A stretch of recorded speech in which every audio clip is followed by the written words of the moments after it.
День за днем корреспонденты нашего телеканала следят за событиями в республике и за ее пределами. Сегодня, подводя итоги этой недели, мы расскажем вам о самых главных из них. Вы смотрите программу «Якутия. День за днем». В студии Петр Васильев. Здравствуйте. Вот о чем мы расскажем в ближайший час. Президент России Владимир Путин посетил один из командных пунктов группировки «Запад». Узнаем, о чем глава государства говорил с военными.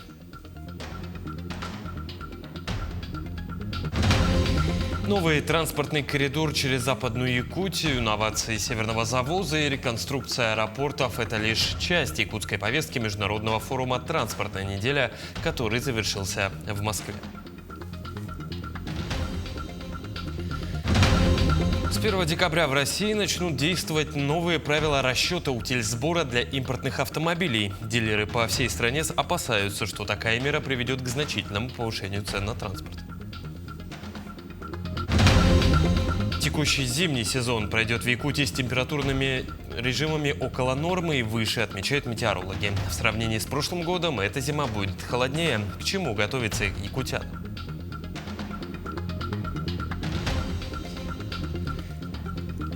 Ну а тем временем в столице стартовал фестиваль «Зима начинается с Якутии». Расскажем о программе.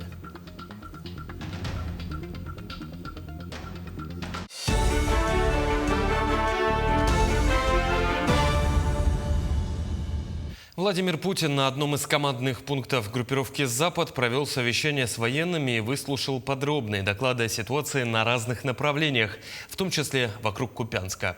В районе города 15 батальонов ВСУ заблокированы российскими военными.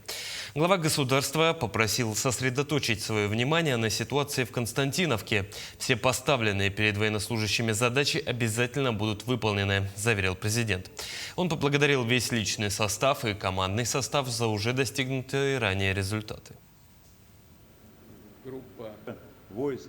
Все, что вы говорили, все, о чем докладывали 25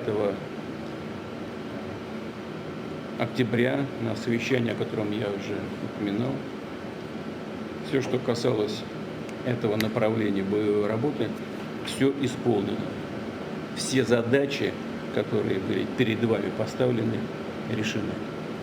Благодарю вас за эту работу. Вас, весь личный состав группировки, весь командный состав. Спасибо, товарищи, за результат. И служим Отечеству. Ну и не сомневаюсь, что все, о чем мы говорили с вами раньше, и то, о чем еще будем говорить сегодня в более узком составе, все будет также исполнено, как мы с вами и договаривались, как и ставит задачу Генеральный штаб, и, как я уже сказал, как нужно для того, чтобы достигать всех целей специальной военной операции на вашей участке, в вашей зоне ответственности. Спасибо большое. Женщины со званием «Мать-героиня» будут получать льготы, предусмотренные для героев России и героев труда. Они смогут получить бесплатные земельные участки, путевки в санаторий и лекарства. Если при этом женщина не хочет пользоваться социальными гарантиями, она сможет заменить их ежемесячные выплаты в размере 72 тысяч рублей. Согласно документу, власти регионов смогут сами устанавливать дополнительные меры соцподдержки матерей-героинь. Законопроект принят Госдумой во втором и третьем чтениях. Напомню, это звание присваивается женщинам, родившим или воспитавшим 10 и более детей.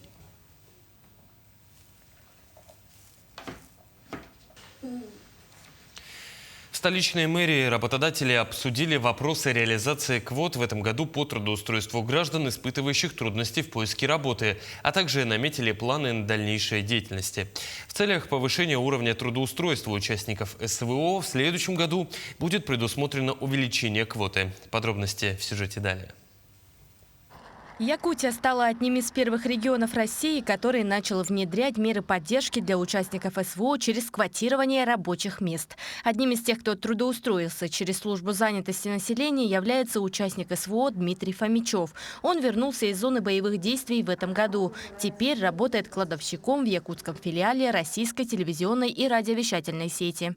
Обратился в портал «Работа России», центр занятости, грубо говоря. И благодаря этому порталу и содействию с Фондом защитника Отечества был приглашен на ярмарку вакансий, где как раз-таки встретился с сотрудниками данного предприятия. Сразу же с первого впечатления колоссально оказало для меня это предприятие. Предприятие, в котором работает Дмитрий, стало одним из ведущих организаций, выполняющий план по квотированию.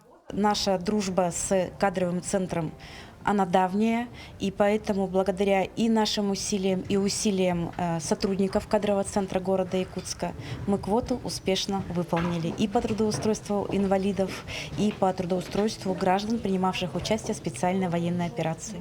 На сегодняшний день план трудоустройства ветеранов боевых действий выполнен почти на 82% по всей Якутии. Они работают в более 200 организациях и трудятся в самых разных сферах, в том числе ЖКХ.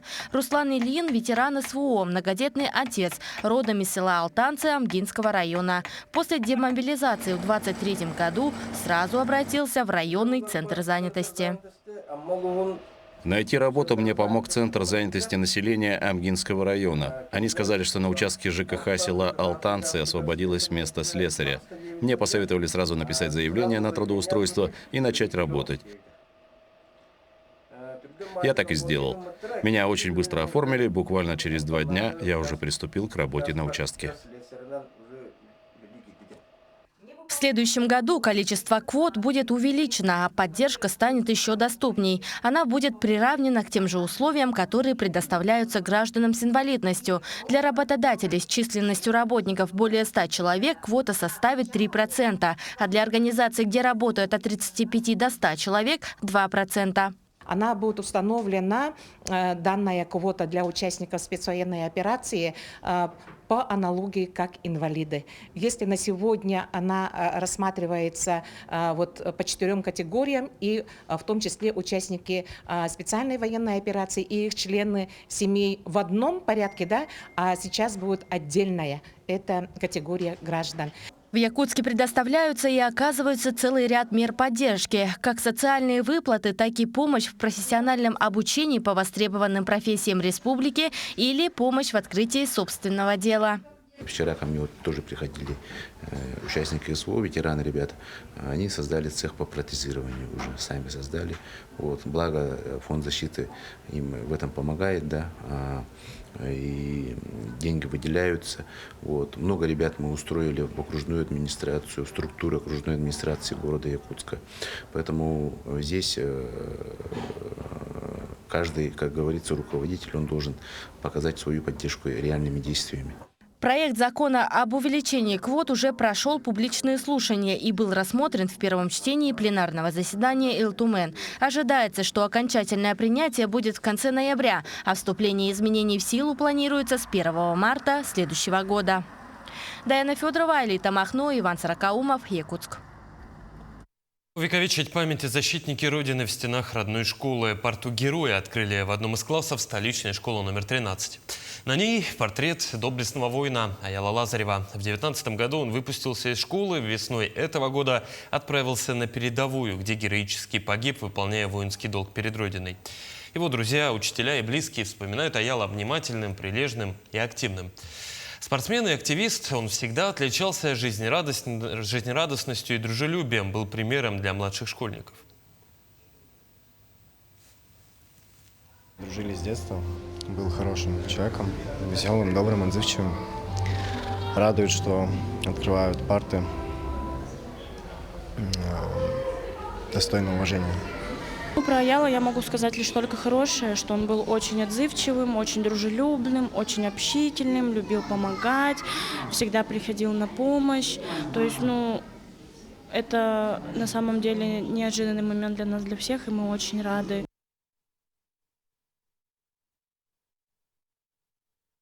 Новый транспортный коридор через Западную Якутию, новации северного завоза и реконструкция аэропортов. Это лишь часть якутской повестки международного форума «Транспортная неделя», который завершился в Москве. Крупнейшее мероприятие в отрасли ежегодно собирает на одной площадке представителей федеральных, региональных властей, а также других крупных игроков транспортной индустрии. Как это было в этом году, узнаем у нашего корреспондента. Настоящий самолет прямо посередине выставочного центра. Или новейший вагон поезда. А вот и симулятор машиниста метро. Выставочная часть транспортной недели поражает масштабом. А в этом павильоне рассказывается о Тихоокеанской железной дороге, первой частной в России. Она идет из Южной Якутии к морскому побережью. И на этом большом экране показаны все этапы сортировки и транспортировки угля от месторождения к морскому порту. Но транспортная неделя в первую очередь это крупнейшая деловая площадка, где вопросы решаются на самом высоком уровне. Вот так, например, началась рабочая встреча главы Якутии Айсена Николаева с министром транспорта России Андреем Никитиным. На повестке транспортный коридор Север-Юг. Он пройдет от китайской границы через Амурскую область, потом по территории Якутии к порту Найба. Китайские компании высказывают большой интерес к этому транзиту, хотя он будет у нас, конечно, сезонный, но вместе с тем сокращение стоимости этих перевозок, сокращение сроков, оно значительно и позволит определенным образом часть грузов из Китайской Народной Республики, в первую очередь вот по транзиту, направить уже на Севморпуть. А это уже подписание соглашения между Якутией и Иркутской областью. Документ предусматривает создание транспортного коридора «Таксима-Мирный», который получил рабочее название «Восточно-Сибирская хорда». Проект предусматривает ремонт существующих и строительство новых участков трассы и соединит Северный морской путь с БАМом. Быстрее всех плюсы от такого коридора почувствуют жители западных районов Якутии. Например, это появление постоянного участка дороги Кропоткин-Ленск. Новые круглогодичные дороги, которые позволят уйти от временных дорог Зимника, Тасурях, Верхнемарково и обеспечит наш западный промышленный район круглогодичной связи, и что придаст, безусловно, импульс развитию экономики и прежде всего будет способствовать качеству и безопасности передвижения на автомобильных дорогах.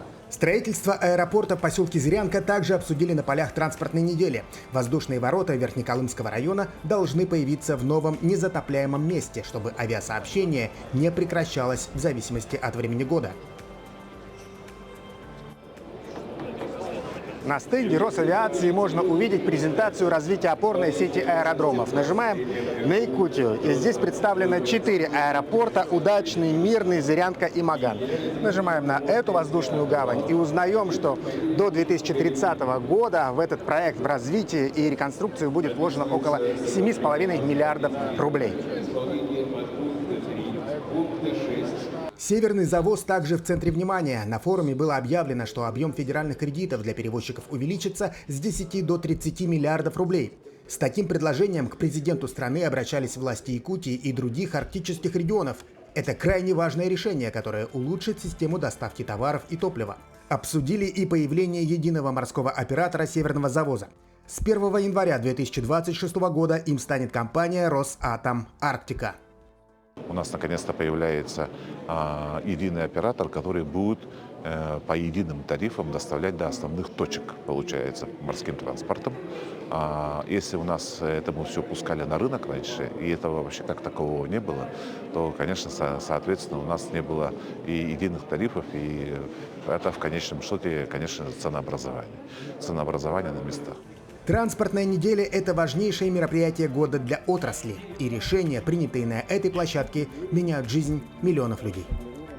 Максим Кардозу, Айтал Байтунов. День за днем. Москва. Мы продолжим подводить итоги минувшей недели. После небольшой паузы оставайтесь с нами.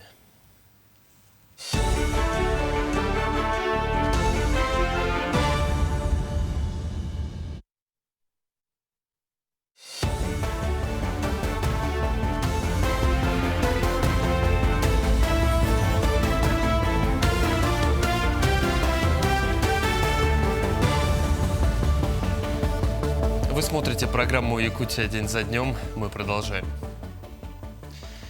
Население Якутска растет каждый день. Появляются новые микрорайоны, которые требуют создания инфраструктуры. Допустим, в микрорайоне Северном при уже построенных автодорогах, запущенных автобусных остановок нет самого главного – автобусов. В проблеме разбиралась наш корреспондент. Чуть более 10 лет назад площадь Якутска выросла за счет появления двух территорий. Так, на карте столицы региона появились микрорайон Сатал и квартал Северный. Заселение новых земель предполагает развитие инфраструктуры. С этим у жильцов Сатала и Северного проблем по сути-то своей и нет, но трудности кроются в другом. Как бы дорогу построили, свет проводили, вот на уличное освещение до сегодняшнего дня это не работает. Вот частные машины, таксисты, там такси один человек 500 рублей.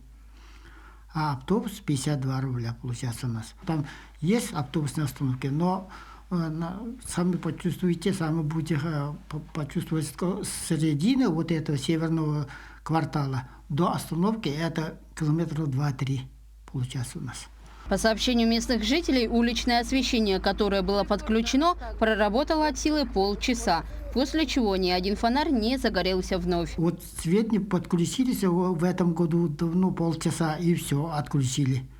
Все радовались мы, что подключились, вот свет будет. Так и нет сегодня. Но больше всего жителей Северного волнует проблема отсутствия автобусного сообщения. Получается так, что при проектировании автодорог автобусная остановка была заложена и впоследствии открыта, но до сегодняшнего времени до нее не доезжает автобус. Для того, чтобы выехать из центра Северного, необходимо преодолеть по неасфальтированной и неосвещенной дороге 2,5 километра. На это обычному пешеходу потребуется 25-30 минут. Если же вы выезжаете на машине, то время в пути займет 8 минут. Из-за того, что у нас нету садиков и школ, нам нужно выезжать непосредственно в город. Ближайшая остановка у нас находится напрямую зимой 4,5 километра. Там через трассу она у нас идет аж 7-9 километров. Ну и представьте, наши дети здесь 50 градусов должны идти до остановки. Такой промежуток. Для того, чтобы довести детей хотя бы до ближайшей остановки, необходимо пройти целый квест. В межсезонье районная дорога превращается в болото. Во время собрания с администрацией микрорайона Марха и другими муниципальными учреждениями местными жителями была высказана идея о запуске маршрутки в квартал Северный. Вообще предлагали мы маршрутку хотя бы вот тут собирать и где-то там ближе к тундре, наверное, где есть маршруты побольше, хотя бы туда вывозить. Наши дороги не позволяют для больших автобусов. Согласно генеральному плану города Якутска, размещенного на сайте Министерства экономического развития России, в Северном предусмотрен заезд автобуса, так как дорога, проходящая через территорию квартала, обозначена как магистральная дорога районного значения с автобусной линией. Сегодня действительно по кварталу микрорайон Северный проведена колоссальная работа с точки зрения обустройства улично-дорожной сети. Сегодня из 1100 земельных участков, которые там предоставлены, застроены менее 20%. По факту в зимнее время проживает там несколько десятков домов. Поэтому запустить туда полноценный маршрут городской является нецелесообразным ввиду незагруженности. Однако мы, понимая, что там находятся многодетные семьи, кто будет учиться, сделаем подвозной маршрут. Такая задача стоит, наверное, сможем ее реализовать уже в течение 2026 года. По сообщению главы города Евгения Григорьева, сейчас ведется разработка проектно-сметной документации детского сада в квартале Северный. В скором времени начнется его строительство. Но пока жителям квартала остается только ждать следующего года. Вероника Таюрская, Станислав Потапов, Иван Сорокаумов, Якутск. Прокуратура столицы успешно поддержала обвинения против 2 жителей Краснодарского края, которые были приговорены к реальным срокам лишения свободы за мошенничество. Суд установил, что подсудимые входили в состав организованной группы, которая занималась хищением денег у граждан.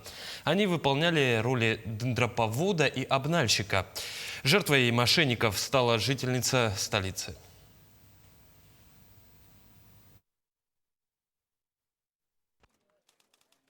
Потерпевшая, будучи введенной в заблуждение, перевела 3,5 миллиона рублей на счета, привязанные к банковским картам, приобретенные дроповодом у иных лиц, не осведомленных о преступной деятельности. Вторым подсудимым обнальщиком осуществлено снятие средств в банкоматах города Краснодар. Суд с учетом мнения государственного обвинителя приговорил одного из подсудимых к 3 годам 6 месяцам лишения свободы, второго к 3 годам лишения свободы с отбыванием ими наказания в колонии общего режима. Машина – предмет роскоши. С 1 декабря в России начнут действовать новые правила расчета утильсбора для импортных автомобилей. Дилеры по всей стране опасаются, что такая мера приведет к значительному повышению цен на транспорт. Планировалось, что нововведения начнут действовать уже с ноября, но первый блин, что называется, вышел комом. Идея вызвала такой общественный резонанс, что власти отложили ее запуск. В теме разбирался наш корреспондент. Что такое, в принципе, утилизбор? Рано или поздно любой автомобиль исчерпает свой ресурс. И когда ваш железный друг превратится в груду металла, его нужно переработать. Поэтому при ввозе заграничной машины в нашу необъятную будьте готовы заплатить пошлину. Да, автомобиль еще новенький, а думать о том, как его утилизовать, государство решило заранее. При этом сумма сбора разная, влияет на нее несколько факторов. Это объем и тип двигателя, возраст вашего транспорта и что вы будете делать с автомобилем дальше – продавать или пользоваться лично. Для физлиц, что нас интересует больше всего, действует льгота. Если автомобилю меньше 3 лет, заплатите 3 400, больше 3 – 5 200 рублей.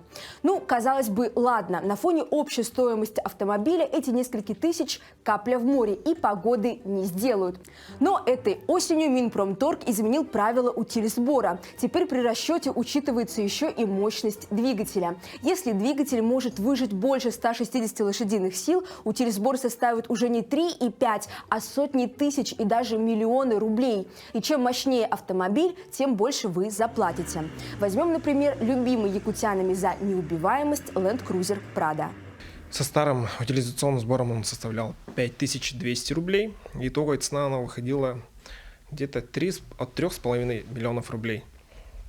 Вот. А с новым утилизационным сбором это у нас от 2 до 3 миллионов рублей будет расти.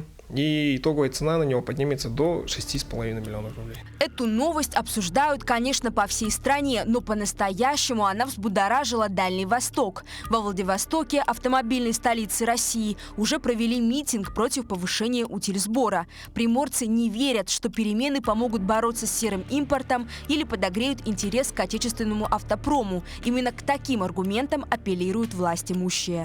Хватит грабить свой народ! Хватит грабить свой народ! Особенно сильно нововведение ударит по ценам на кроссоверы, гибриды и электрокары. Тревогу бьют дилеры популярных у нас нынче китайских машин. Правда, какие будут цены на авто из Поднебесной, пока что тайна, покрытая мраком. В салонах не берутся говорить точные цифры, но что станет дороже, практически не сомневаются. Что касается новых автомобилей, официальных дилеров, тоже никакой информации точной нету, но подорожание тоже ожидается. Потому что у нас имеется в линейке автомобилей мощностью больше, чем 160 лошадиных сил. Как в дальнейшем это повлияет на рынок, сложно сказать. Но мое мнение, как автолюбителя, как автомобилиста, это очень сложно. Это будет очень сложно. Поэтому если вы планируете приобретать автомобиль, успевайте до 1 декабря, потому что потом никто не знает, как это обернется повышение утилизбора. Это новые машины. А что же со вторичкой? Ведь автомобили с пробегом на японских, китайских или корейских аукционах якутяне покупают куда больше. Тут участники рынка советуют не поддаваться панике. Самые популярные модели у нас все-таки автомобили до 160 лошадиных сил. На такие автомобили изменения в правилах расчета утилизационного сбора не касается. И действительно, если зайти на популярный сайт по продаже автомобилей, то самым большим предложением в Якутии, а значит и спросом, пользуются японки с мощностью поменьше. То есть при импорте такой же машины утилизбор будет в пределах разумного. Но реформа пусть и не прямо, но косвенно повлияет на стоимость подержанных легковушек. Здесь эксперты солидарны. Японцы уже планируют повышать свои цены, так как людей будет больше играть на данных автомобилях. И, конечно, люди будут ставить больше цену. И, соответственно, цена на итоговом расчете цена возрастет на автомобиль. Повлечет подорожание и не только новых машин, также автомобилей со вторичного рынка. Ну, то есть ситуация будет у нас такая, что после поднятия утилизбора, я думаю, рынок замрет на какое-то время, ну а потом будут какие-то движения уже совершенно по новым условиям, совершенно по новым правилам. Удорожание утильсбора уже вызвало бум продаж, например, гибридов. Да и в целом автолюбители пытаются запрыгнуть в последний вагон. Это привело к очередям в несколько тысяч автовозов на границах с Китаем, Казахстаном и Киргизией. Если же обращаться к будущему, то перспективы обрисовывают нерадужные. По мнению Национального автомобильного союза, бюджет ежегодно будет терять 300 миллиардов рублей. Ведь люди просто перестанут покупать машины. Однако станет ли автомобиль признаком роскоши, покажет только время. Эржена Гармаева, Семен Семенов, Иван Сорокаумов, Якутск. В Нерюнгри отмечается сезонный рост заболеваемости гриппом и ОРВИ. В целом обстановка по совокупному населению не превышает порогов, однако уже отмечается значительный прирост случаев заболеваемости в разных возрастах. Подробности у наших коллег. Заболеваемость острыми респираторными вирусными инфекциями по совокупному населению в Нерюнгри увеличилась в 1,5 раза – от 400 до 600 случаев за неделю. Резкий скачок заболеваемости произошел среди школьников от 7 до 14 лет и среди взрослого населения. У нас стал выявляться вирус гриппа на территории района, и уже за прошедшие 2 недели зарегистрировано 18 случаев. Причем, что характерно для регистрации этих случаев, они все сопряжены с такой сложным течением. Сразу резкий подъем температуры до 39-40 градусов, которая сложно сбивается. Плюс к этому ломота во всем теле, то есть признаки серьезного интоксикационного воздействия, размножения вируса гриппа в организме человека, головные боли и так далее. Из 18 зарегистрированных случаев гриппа 16 среди детского контингента. Также в детской возрастной группе увеличилось количество вызовов врача на дом – более 200 в день. Пришлось нам организовать в срочном порядке дополнительные бригады медицинских работников для обслуживания этих вызовов. Выгнали 4 дополнительные бригады в город. Помимо участковых педиатров они обслуживали вызова. Также мы здесь на базе детской поликлиники 3 кабинета неотложной помощи у нас функционируют в первой половине дня и 1 кабинет во второй половине дня, чтобы пациенты могли попасть день в день на прием к врачу и получить рекомендации по лечению. Что касается взрослого населения, зачастую они переносят заболевания на ногах, что может вызвать серьезные осложнения. Если мы говорим про уже случившуюся простуду, соответственно, при повышении температуры вы можете обратиться в поликлинику для взрослых самостоятельно. Обратившись в регистратуру, вас направят в кабинет неотложной помощи, который работает с 8 утра до 8 вечера. И таким же образом вы можете вызвать врача на дом по единому номеру 122, добавочный 2 и 2. В случае появления признаков ОРВИ не следует посещать работу, учебу, необходимо вызвать на дом врача и выполнять назначенное лечение. Для профилактики ОРВИ и гриппа следует проводить вакцинацию. У привитого человека вероятность заражения как минимум в 3-4 раза ниже, чем у непривитого. Екатерина Павлова, Захар Головин, Нерюнгри. Пенсию по потере кормильца установят для детей, рожденных с помощью ЭКО после смерти отца. Соответствующий законопроект был принят Госдумой во 2-м и 3-м окончательном чтении. Сами выплаты будут распространяться на детей, зачатых методом вспомогательной репродуктивной технологии и появившимся на свет более чем через 300 дней после смерти отца. При этом он должен при жизни выразить намерение завести ребенка, его отцовство необходимо установить в судебном порядке. Выплаты будут установлены по аналогии с пенсией детям, родители которых неизвестны. Мы продолжим подводить итоги минувшей недели. После небольшой паузы оставайтесь с нами.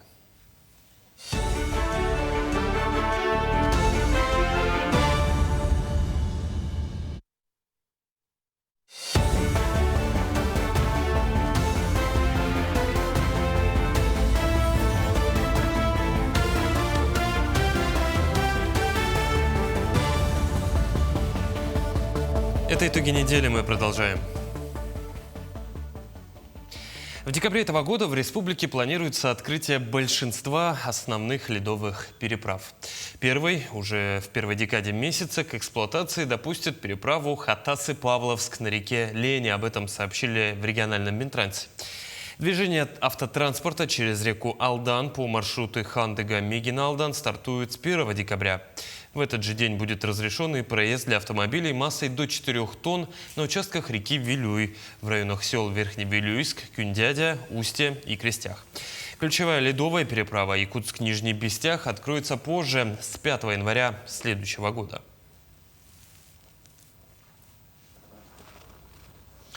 Толщина льда на основных реках республики тем временем составила меньше нормы. Отклонения от средних многолетних значений составляют до 28 сантиметров. В пределах нормы толщина льда наблюдается на реке Лени у Покровской Кангалас, на реке Вилюй в районе метеостанции Хатырык-Хомо. На реках севера и северо-востока республики толщина льда наблюдается меньше нормы от 10 до 25 сантиметров.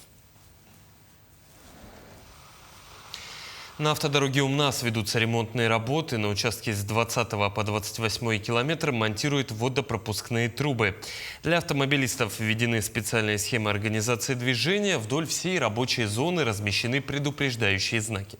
Водителям настоятельно рекомендуется соблюдать скоростной режим и проявлять предельную осторожность при движении по указанному участку. Завершение реконструкции запланировано на осень только лишь 2027 года.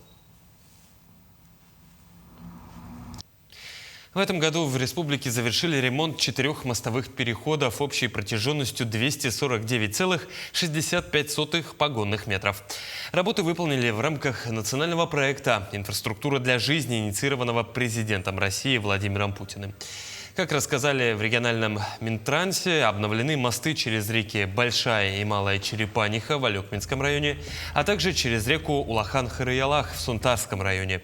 В ведомстве добавили, обновление мостовой инфраструктуры ведется системно.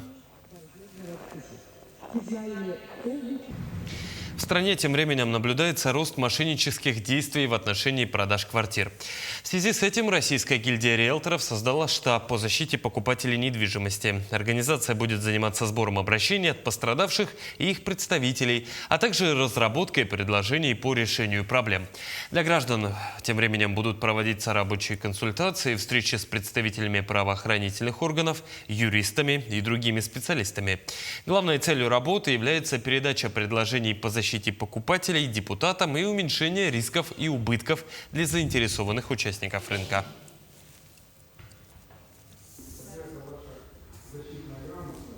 В рамках мастер-планов Якутска и Нерюнгри, утвержденных президентом нашей страны Владимиром Путиным, привлечено 423 миллиарда внебюджетных средств. Это наибольший показатель среди всех регионов Дальнего Востока. Так, среди мероприятий мастер-плана 100% ликвидация аварийного жилья. О ходе реализации поставленных задач узнаем далее. Наглядные примеры реализации – это застройка микрорайонов Звездной и Спортивной. В новые дома переселяют жителей аварийных многоквартирных домов, в частности, из 17-го квартала. Чтобы эти крупные стройплощадки не испытывали проблем с материалами, в Якутске модернизируют домостроительный комбинат. Это тоже объект мастер-плана. Теперь, благодаря новому оборудованию, процесс подготовки к выпуску панелей занимает несколько часов. Раньше составлял порядка 2 недель. Плиты изготавливались другие, была другая бортоснастка, соответственно, более трудоемкая. А здесь сейчас все компактно, все мы здесь на столах, все пропаривается, никуда краном ничего подавать не надо. У нас бригада была 25 человек, здесь бригада 8-12 человек. То есть, конечно, и кубаж у нас за счет бортоснастки повысился. Да? У нас полностью получается домокомплект. Это наружные стеновые панели, внутренние панели, плиты перекрытия, лестничные марши, площадки лестничные, доборы. Все здесь. И сваи тоже, мы тоже изготавливаем сваи, да. Первая линия производства строительных блоков уже введена в эксплуатацию. 2 месяца назад была отгрузка комплекта для возведения панельного дома в микрорайоне Звездный. Завод способен производить до 60 кубометров стеновых панелей и плит за смену. Заканчиваем производство деталей на С3А и С3Б. 4- и 7-этажные, 3-подъездные дома. Программа сформирована уже на 1,5 года, нам понятно, чем заниматься, и в дальнейшем будет финансирование на ближайшие 10 лет. Ожидается, что модернизация промышленного предприятия снизит стоимость квадратного метра на жилье в Якутии до 15%. Важно отметить, что вся работа проводится комплексно. Реализация мастер-плана – это не просто строительство жилых домов. Продумана вся инфраструктура. В Якутии строятся детские сады, школы и поликлиники. Среди них и такие важные и знаковые для республики объекты, как мостовой переход через Лену, Жатайская судоверфь, Высшая школа музыки, развитие инфраструктуры Нелингвильской центральной районной больницы. Эффект от их преобразования будет ощущаться по всем направлениям, но самый главный результат, который мы ожидаем, это, безусловно, повышение качества и продолжительности жизни наших граждан. В Нерюнгри идет реализация 4 объектов. Это ремонт школы и районной больницы, комплексная застройка территории квартала Р и парка культуры. До конца следующего года планируется реализация 11 объектов, в их числе завершение строительства школы номер 1 в Якутске, высшей школы музыки и подготовка территории по переселению спортивной. Марферина Алексеева, Джилустан Иннокентьев, Якутск. Содержание дорог в зимний период в Алдане является камнем преткновения. Снега за сезон здесь выпадает в 2, а то и в 3 раза больше, а вот средств на его уборку и складирование выделяется, как и всем районам республики. Подробности у наших алданских коллег. Город Алдан известен в стране не только как первенец золотой промышленности Якутии, но и как снежная столица республики по лыжному спорту. Ранее выпадение снега и комфортные климатические условия позволяют лыжникам и биатлонистам сборных России и стран СНГ вставать на природный снег раньше всех в мире. Однако обилие снега создает трудности для инфраструктуры города и вызывает постоянные нарекания со стороны жителей в адрес местной власти. Проблема лежит на поверхности. Нормативы на уборку снега в республике для всех одинаковы, а вот его наибольшее количество только в Алдане. Алдан – это самый заснеженный город. Не зря к нам приезжают тренироваться лыжники в столь раннее время.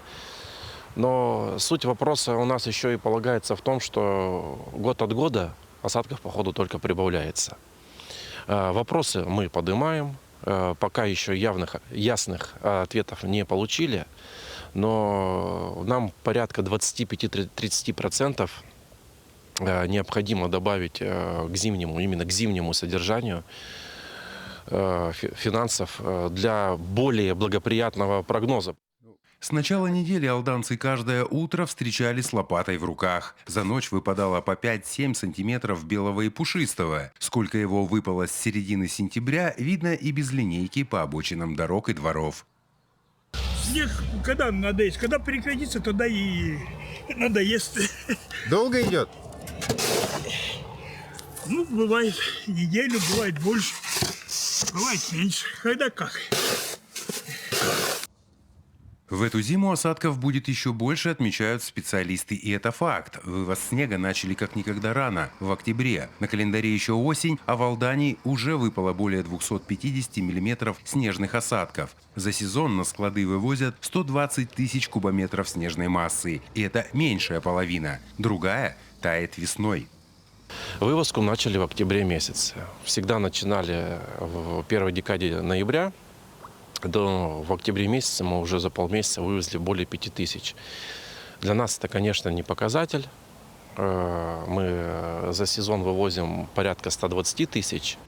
Разговоры о дифференцированных нормах и тарифах на содержание дорог в зимний период в республике продвигают давно. Но пока уравниловка не дает перебрасывать технику на дороги и улицы второстепенного значения.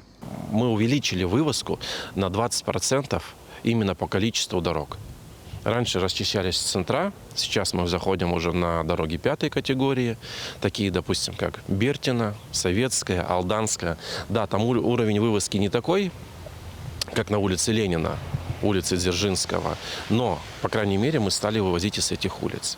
Улиц у нас 165, и если мы, конечно, будем вывозить со всех улиц, то уровень финансирования совершенно другой нужен. Между тем, синоптики предрекают снегопад в Алдане и в начале следующей недели. Руслан Павлов, Сергей Шипачев, Александр Лукин, Алдан. И, к слову о синоптиках, текущий зимний сезон пройдет в республике с температурами около нормы и выше, отмечают метеорологи. В сравнении с прошлым годом эта зима будет холоднее. К чему готовиться якутянам и стоит ли ждать температурных аномалий, узнаем из сюжета далее. Предстоящая зима в Якутии может оказаться холоднее предыдущей. Прошлая была примерно на 2-3 градуса более теплая, чем в среднем многолетнем.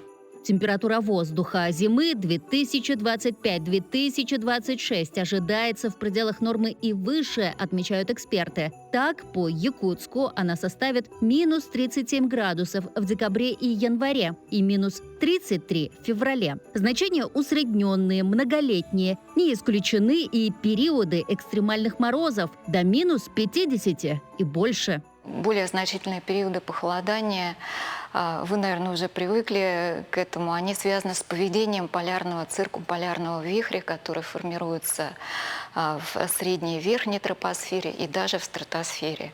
Но как он будет себя вести, это тоже пока не ясно. Пока он только формируется. Циркумполярный вихрь – большой воздушный поток, который вращается вокруг полюса. Внешне он похож на кольцо. И когда в стратосфере происходит резкое потепление, то кольцо ослабевает, и холод просачивается вниз. Наступают аномальные холода. При этом предугадать движение вихря в долгосрок невозможно. Настоящий уровень развития прогнозирования, он не позволяет нам предусматривать именно значение аномалии. Это только уже вот в ходе процесса, используя уже менее долгосрочные прогнозы, а прямо скажем краткосрочные, там это уже можно предусматривать. Холода впереди, расслабляться не стоит. Наиболее морозный период в Якутии нагрянет во второй половине декабря и первой половине января. Зато март порадует якутян большим теплом, чем в прошлом году. Весну ожидают в срок. И любителям народного календаря на заметку. В Якутии есть легенда о быке холода. Например, вот 14 октября в Покров день бык выходит из океана. 8 ноября у быка отрастает первый рог, начинаются уже такие устойчивые холода. 21 ноября кончик рога заостряется, морозы усиливаются. Ну вы как к такому календарю относитесь? Ну вот мы увидели совпадение. Значит, работает? Получается, работает, да, то, что говорят метеорологи, и то, что отмечено очень точно в народном календаре. Естественно, эти даты немножечко смещаются. У вас речь может идти там о 2, ну максимум о 3 днях. Айсена Пурнашова, Виктор Олесов, Москва. Продолжим подводить итоги минувшей недели после небольшой паузы. Оставайтесь с нами.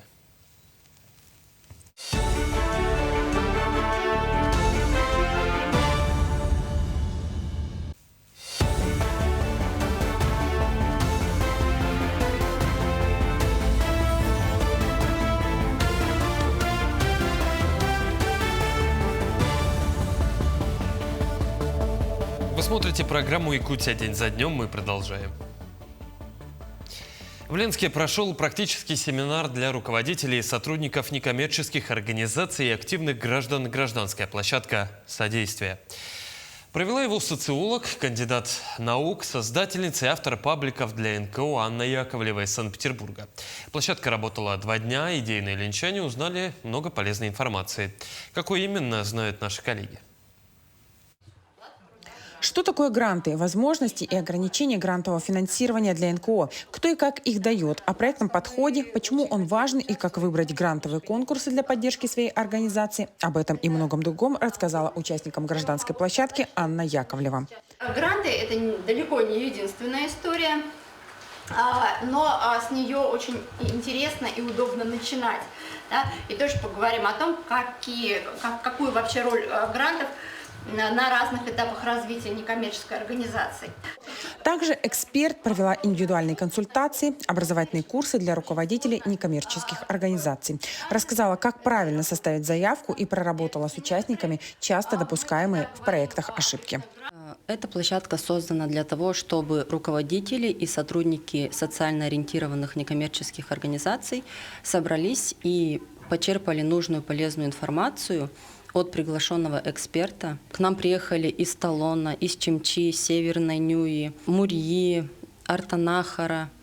Очень отрадно видеть, что люди хотят сделать лучше свои поселения и участвовать в таких конкурсах.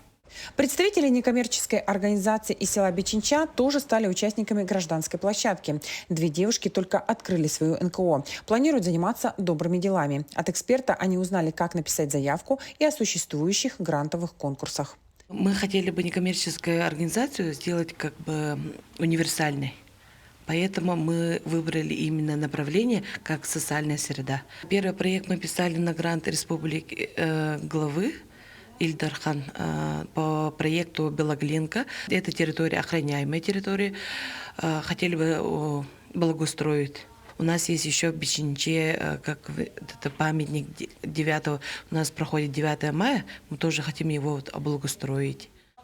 В течение 2 дней участники применяли знания на практике, много общались, задавали вопросы эксперту. Мероприятие прошло плодотворно. Руководители и члены НКО признались, что получили много полезной информации. Теперь планируют подготовить проекты и принять участие в грантах, которые каждый подобрал для себя индивидуально с помощью опытного эксперта. Светлана Балеева, Виталий Андреев, Ленск.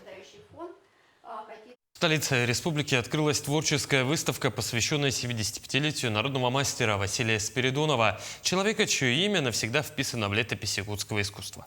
Сама экспозиция словно переносит гостей в мир древних легенд и глубоких смыслов. Подробности в материале далее.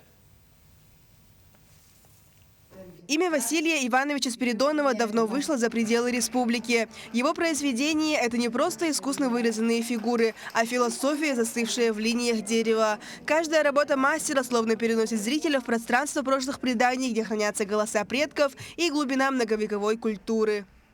Работаю. Все равно это творю всякое разное, везде. Вот у меня в крови это творение. Наверное, заложили действие само. Всегда я такой любознательный, такой познавательный человек. Что я хочу, я все добиваюсь сам. Организаторы с трепетом и вниманием отбирали работы, вкладывая в оформление всю свою душу. Они стремились к тому, чтобы каждая работа мастера не просто предстала перед зрителем, но и заиграла яркими красками, рассказала свою уникальную историю и оставила в сердцах людей незабываемые эмоции. Василий Иванович у нас является творцом, он творческий мастер, он много творит, он еще художник, да?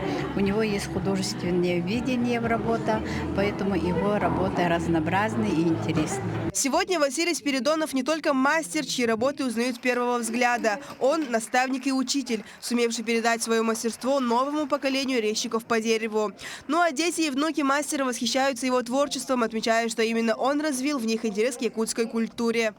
Все его работы я люблю, и наш дом, вот в детстве в Белой горе, мы жили, да, там, у нас дом весь был вот в таких вот классных орнаментах, всякие там лошади он делал, вот эти вот ураса он и так далее. Прямо в доме у нас было все это красиво, и его картины тоже.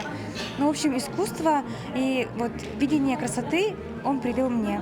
У жителей и гостей столицы есть возможность прикоснуться к богатству якутской культуры. Выставка будет работать до 25 ноября ежедневно в Доме дружбы народов. Лилия Бурцева, Станислав Потапов, Якутск.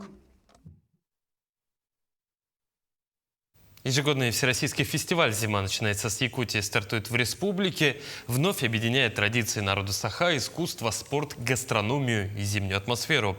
За годы проведения мероприятия стало одной из узнаваемых визитных карточек республики, привлекая гостей и жителей разнообразной программой и яркими событиями. Уже сегодня в 2 часа дня в Саха-академическом театре имени Аюнского пройдет торжественное открытие республиканского фестиваля.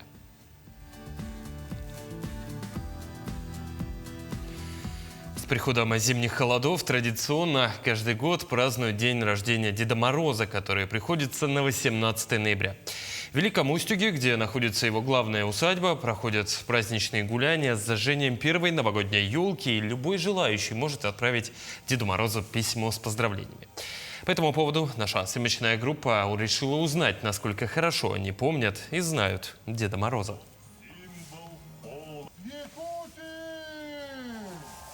Ой, я писала письма, наверное, до 10 лет.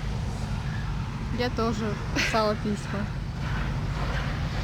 И что-то, ну, понятное дело, что-то желали. Да. Что самое желаемое было от Деда Мороза в детстве? Много конфет. Ну, я просила мягкие игрушки. В российского Деда Мороза больше верим. Но наш тоже якутский хороший, красивый Дед Мороз. Да. Не знаю. Все Деды Морозы хорошие. Главное, чтобы дарят праздник для наших детей. Ну и для взрослых, да? Да. Тоже праздники дарят нам под всякие подарки. Всегда надеемся на лучшее, на какой-то сюрприз новогодний. Да, несмотря на возраст. на сложности жизни, мы все равно верим в чудеса. Я могу вспомнить, что вот у нас, когда был черно-белый телевизор, однажды по телевизору сказали, что под машину попали Дед Мороз со Снегурочкой. И я поверила, что это на самом деле произошло. И я помню, что плакала. Наш Дед Мороз, вот Чингисхан, да, ездил в Великий Устюг в резиденцию Деда Мороза в гости, по-моему, несколько лет назад.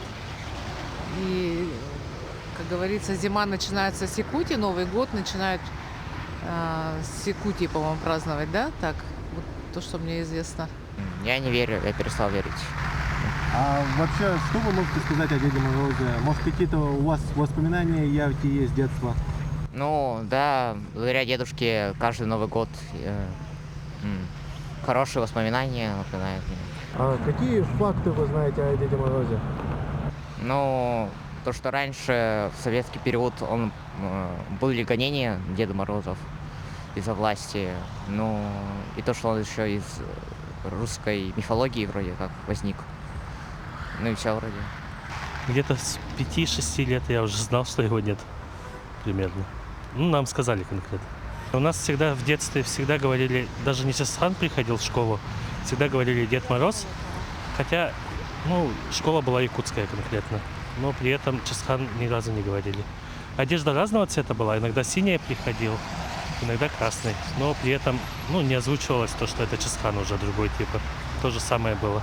Когда пришло осознание, что Дед Мороз не настоящий? В детском садике, когда подарили Деду лошадь. Это не живую, а игрушку подарили, Оле. Я не знаю, в школе уже, не в детском садике, но в школе, в начальных классах точно. А вы рассказывали своим детям о Деде Морозе? Верят ли они в него? Да, они долго верили, что он существует. Они писали письма, заказывали подарочки, конечно. Я что-то подписывала, и однажды старшая дочка сказала: «Мама, это же твой почерк! Я теперь знаю, что это не Дед Мороз пишет, а ты». Вот как-то так. Все очень приземленно. А как вы думаете, что самое главное в Деде Морозе? В этом образе, конечно, заключается детская мечта. Такая красивая, хорошая такая мечта о каком-либо чуде, о волшебстве в праздник. Это замечательно на самом деле. Это на самом деле классно, что существует такая традиция. И с днем рождения, Дедушка Мороз!